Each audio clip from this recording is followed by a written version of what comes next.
Hi, it's Sarah with Milo, answering the user question today. How do I teach my 6-year-old about the consequences of their behavior? 6 is a really fun age, right? They're not preschoolers anymore, but they're also not full on big kids. And this can make it hard to know what they can handle, what they understand and don't understand.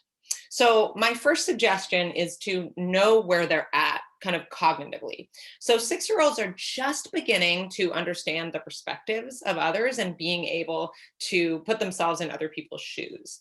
They do get basic cause and effect, but they still have some of that magical thinking. So, for example, that if they kind of wished something bad would happen to someone and then something does, that they caused it.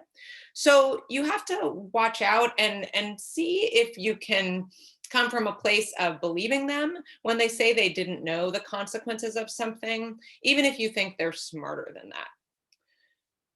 So, my second suggestion is to just as a preventive measure, explore emotions with them. So, the more they understand their own feelings, the more they'll be able to empathize with others and predict the feelings that their actions will produce. So, reading books about different feelings, modeling out loud what you feel in different situations, how other people's actions affect you, and giving them lots of space to say how things make them feel will set the groundwork for some of this stuff.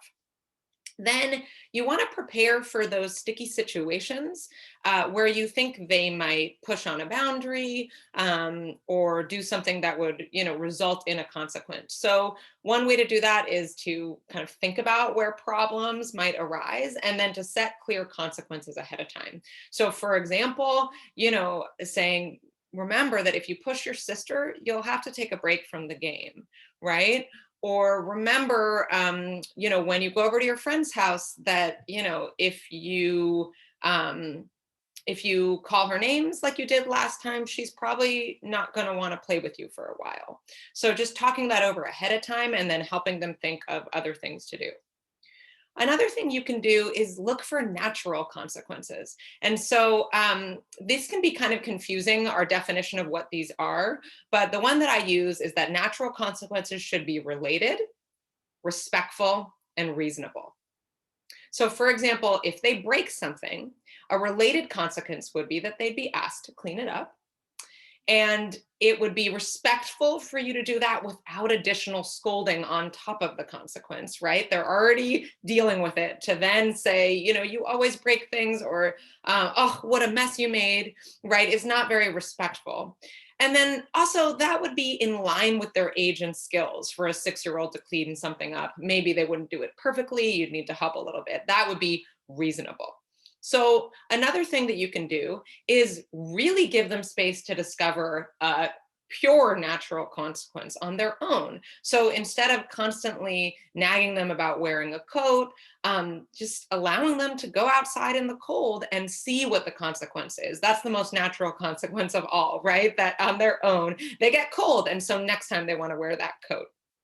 Another tool you can use about consequences of actions is when then. So that points out the connection between their behaviors and desirable or undesirable outcomes.